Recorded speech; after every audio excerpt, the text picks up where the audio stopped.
Keyona, a struggling finance student working 3 jobs to support her sick father, clashes with Jarell, an arrogant billionaire heir who has never heard the word no.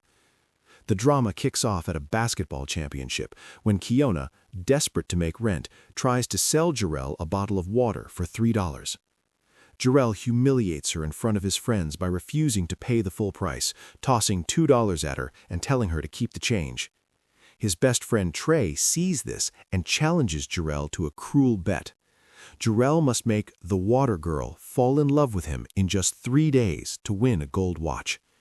Jarell accepts the challenge, seeing Keyona as nothing more than a game. However, the plan backfires. The air inside the basketball arena was so hot and sticky it felt like walking into a sauna. 3,000 students were screaming their heads off, stomping their feet on the bleachers until the whole floor shook. But Keyona wasn't looking at the game. She didn't care about the score. She was looking at the crowd. Her back hurt, her feet were killing her, and the yellow safety vest she had to wear was 2 sizes too big. She adjusted the heavy plastic crate of water bottles on her hip and wiped sweat from her forehead.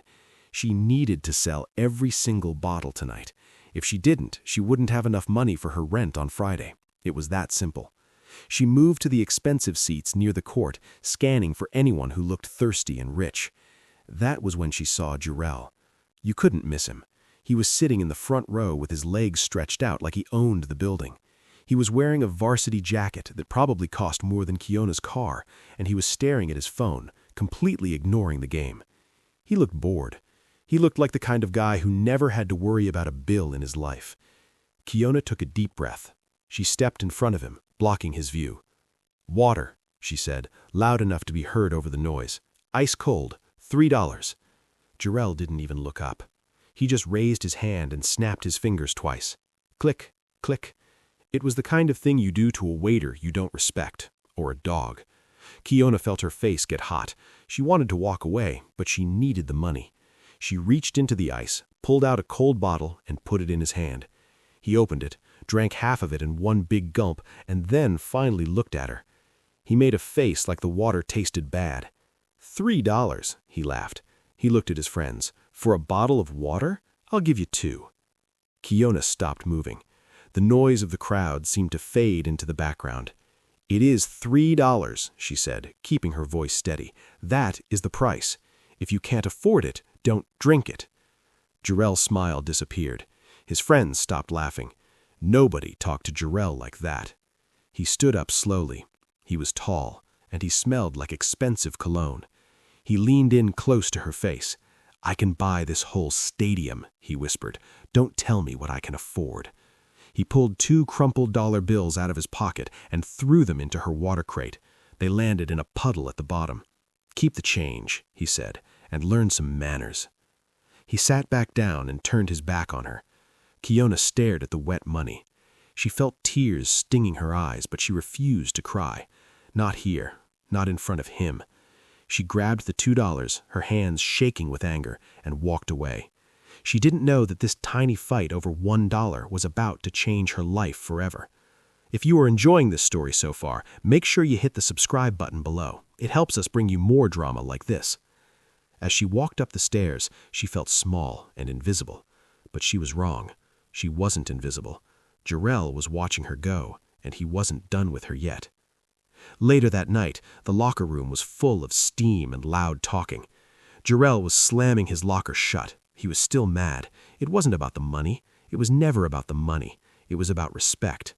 He was the king of this campus, and some girl selling water had just embarrassed him in front of his crew. Leaning against the wall was his best friend, Trey. Trey was smiling, but it wasn't a nice smile. He was spinning a basketball on his finger, watching Jarell lose his cool. "You let her talk to you like that? The water girl? Man, you were losing your touch. I thought you could get any girl you wanted." Jarell turned around fast. "She is a nobody. I don't care about her." But Trey knew better. He could see that Jarell's ego was bruised. Trey reached into his gym bag and pulled out a gold watch. It was vintage, heavy, and worth a lot of money. "Prove it," Trey said. He held up the watch. "I bet you this watch that you can't get her." Jarell laughed. "Get her? Please. I can get a date with a model right now." Trey shook his head. No, I mean really get her. I bet you can't make that girl, the one who hates you right now, fall in love with you in just 3 days. Jarell looked at the watch. Then he looked at Trey. It was a stupid bet. It was mean. But Jarell hated losing, and he really wanted that watch. 3 days? Jarell said. I'll do it in 2. Get ready to walk home, Trey. That watch is mine. Jarell walked out of the gym feeling good. He had a plan. He was going to find Keyona, turn on the charm, and make her forget all about the argument at the game. He thought it would be easy. He thought a few compliments and a nice dinner would fix everything. He had no idea what he was walking into. Keyona wasn't like the usual girls he dated. She didn't care about his car or his clothes, and she definitely didn't trust him.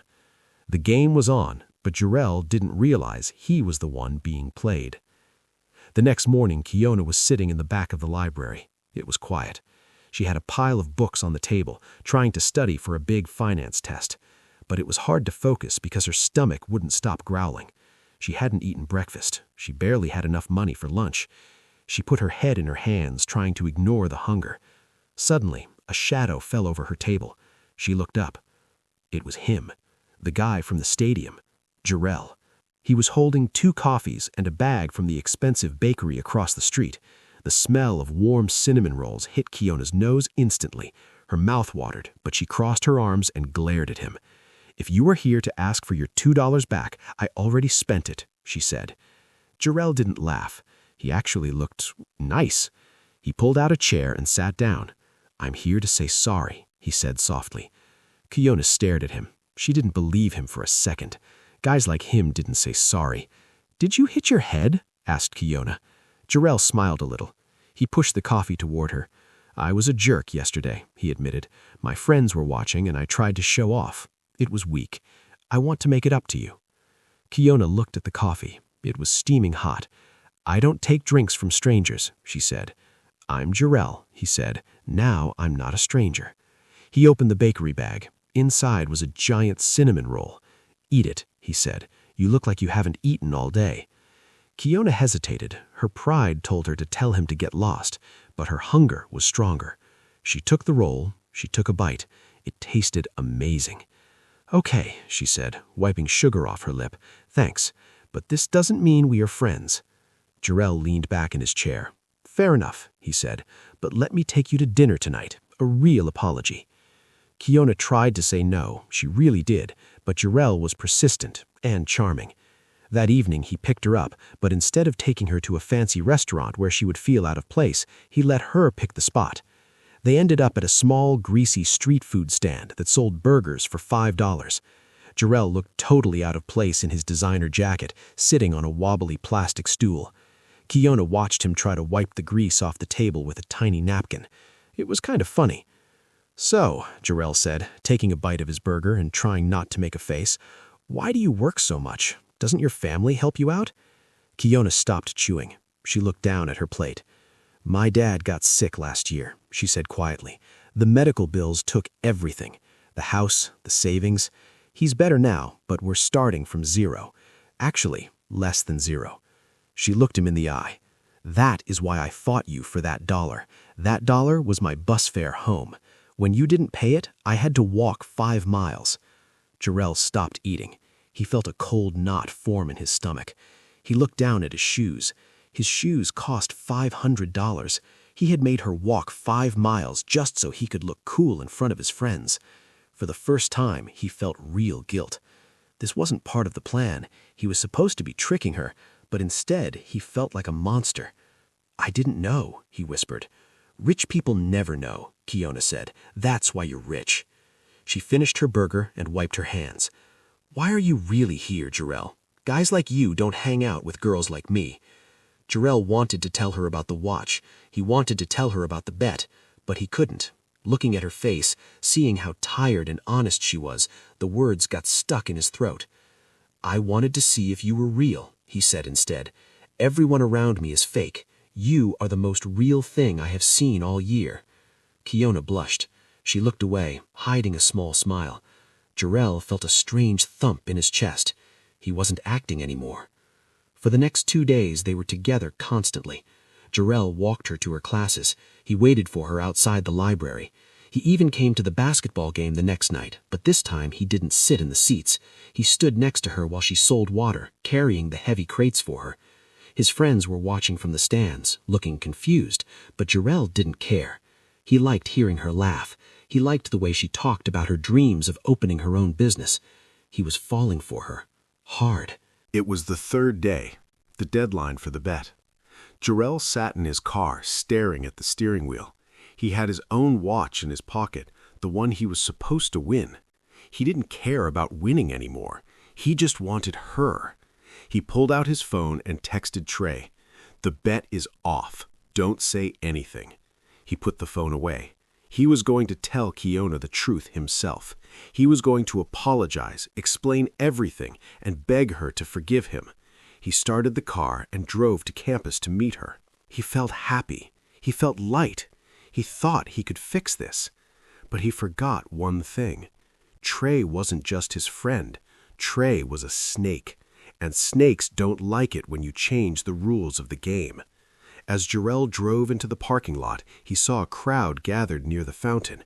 He saw Keyona standing in the middle, and standing right next to her, with a big fake smile on his face, was Trey. Jarell's heart stopped. He jumped out of the car and started running. "No!" he screamed. "Trey, don't do it!" Jarell ran as fast as he could, but he was too late. He skidded to a stop just as Trey was talking loud enough for everyone to hear. "You are a lucky girl, Keyona," Trey was saying. "Not every girl gets to be worth a solid gold watch." Keyona looked confused. She looked at Trey, and then she saw Jarell running toward them, out of breath and looking terrified. "What are you talking about?" Keyona asked. Trey laughed. He pointed at Jarell. "Ask him. Ask your boyfriend there. He bet his car and his watch that he could make you fall in love with him in 3 days. And look at you. You are glowing. I guess he wins." The world seemed to stop spinning. Keyona turned slowly to face Jarell. She was waiting for him to yell, to say it was a lie. She was waiting for him to punch Trey. But Jarell just stood there, panting, his face pale. "Is it true?" Keyona whispered. Her voice was shaking. Jarell took a step forward. "Keyona, listen," he begged. "It started that way, but I swear it changed. I didn't mean for this to happen. I really like you." Keyona didn't blink. "Is it true?" she repeated, louder this time. Jarell looked down at the ground. "Yes," he said softly. Keyona nodded. She didn't scream. She didn't cry. She reached into her bag and pulled out a $5 bill. She walked up to Jarell and shoved it into his chest. "Here," she said, "for the burger and the coffee. I don't want to owe you anything." She turned around and walked away. Jarell watched her go. He felt like someone had just ripped his heart out. He turned to Trey, furious, but Trey just shrugged. "You won, man," Trey said. "Why do you look so sad?" That night should have been the end of it. Jarell should have gone home and left her alone. But he was weak. He was hurt. And when Jarell was hurt, he made bad decisions. Instead of going home, he went out drinking with Trey and the rest of the crew. He wanted to numb the guilt. He wanted to forget the look on Keyona's face. By 2 a.m., he was drunk, loud, and angry at the world. "Let's get snacks," Trey yelled, dragging Jarell toward the 24-hour convenience store on the corner. Jarell stumbled inside. The bright lights hurt his eyes. He grabbed a bag of chips and a soda, knocking over a display of gum on his way to the counter. He didn't pick it up. He just laughed. He walked up to the register, swaying on his feet. And there she was, Keyona. She was wearing a red vest now. She was working the night shift. Her eyes were red and puffy. She had been crying. When she saw Jarell, she flinched. She looked like she wanted to disappear into the floor, but she couldn't leave. She needed this job. She took a deep breath and scanned his items. "That is $6, she said, refusing to look at him. Jarell stared at her. The alcohol mixed with his shame and turned into anger. Why was she everywhere? Why did she have to look so sad? "Give me a bag," Jarell mumbled, leaning on the counter. Keyona shook her head. "It is store policy," she said quietly. "Please, Jarell, just pay it or go." Jarell grabbed the plastic bag stand and ripped one off. "I'm taking it," he yelled. "What are you going to do, call the cops over 20 cents? Suddenly, the door to the back office flew open. The manager, a big man with a mean face, walked out. He looked at Jarell's expensive suit. Then he looked at Keyona. "What is going on here?" the manager demanded. Jarell pointed at Keyona. "She is trying to scam me," he lied. The words tasted like poison, but he couldn't stop. "She is being rude and charging me extra." The manager turned to Keyona. "I told you, no trouble with the customers," he snapped. "Pack his stuff, free bag." "But," Keyona strutted. "Do it," the manager yelled. Keyona's hands shook as she packed the chips. She handed the bag to Jarell. He took it. He should have felt like a winner. He felt sick. "Actually," the manager said, looking at the mess Jarell had made in the aisle, "I don't need this drama. Keyona, clock out. You're fired." Keyona's eyes went wide. "Fired?" she whispered. "Go home," the manager said. Jarell froze. The anger left him instantly. He sobered up in a second. "Wait," he said. "No, don't fire her. It was my fault." But it was too late. The manager was already walking away. Keyona took off her red vest. She folded it neatly on the counter. She looked at Jarell one last time. There was no anger in her eyes anymore, just pity. "I hope it was worth it," she said. She walked out into the dark night. Jarell ran after her, shouting her name, but she didn't look back. Keyona vanished. Jarell tried to find her the next day. He went to her dorm, but her roommates said she had moved out. He went to the library, but she wasn't there. He asked around campus, but nobody had seen her. It was like she had just disappeared into thin air. Jarell was miserable. He stopped hanging out with Trey. He sold the car. He wasn't the campus king anymore. He was just a guy who messed up the best thing that ever happened to him. 6 months passed. 6 long months of guilt. Jarell wasn't the same person. He was quieter, humbler. He finally understood that his money couldn't fix everything. One night, he walked into a high-end lounge downtown. He wasn't there to party. He just wanted to be alone. He sat at a table in the corner and ordered a drink. "Refill, sir?" The voice stopped his heart. He looked up slowly. It was her, Keyona. She looked different. She was wearing a sleek black uniform that fit her perfectly. Her hair was styled. She looked strong, confident. "Keyona," Jarell breathed. He stood up so fast he almost knocked over his chair. You work here?" Keyona looked at him calmly. "I'm the floor manager." She poured his water without shaking. "Enjoy your evening." "Keyona, please," Jarell said, reaching out a hand but stopping before he touched her. "I've been looking for you. I'm so sorry. About the bet, about the store. I was a child. I ruined your life." Keyona paused. She looked at him, really looked at him. "You didn't ruin my life, Jarell," she said. "You woke me up. You showed me that I was wasting my time trying to please people who would never respect me. So, thank you." "I want to make it right," Jarell pleaded. "Let me take you to dinner. A real dinner. No games. I've changed." Keyona smiled, but it was a sad smile. "You're too late," she said. Just then, a deep voice came from behind her. "Ready to go, honey?" Jarell looked up. A man walked up to the table. He was older, handsome, and wearing a suit that made Jarell's look cheap.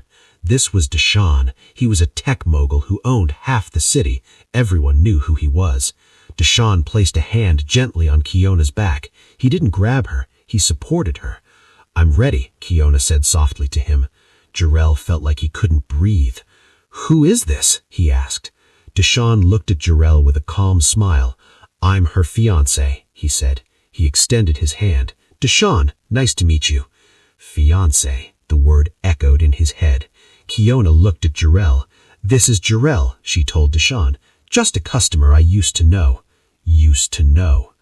"We have to run," Deshawn said. "We have a flight to Paris in the morning. Keyona is finishing her degree there." Keyona took Deshawn's arm. She looked happy, truly happy. She looked at Jarell one last time. "Goodbye, Jarell. Don't forget your change." She pointed to the table. There, sitting next to his drink, were 2 crumpled dollar bills, the same amount he had thrown at her at the game 6 months ago. She had kept them. Jarell watched them go away. He watched Deshawn open the door for her. He watched Keyona laugh at something he said. Jarell sat back down in the empty chair. He picked up the $2. He squeezed them in his fist until his knuckles turned white. He had won the bet. He had made her feel something. But in the end, he was the one left with nothing but loose change and a broken heart.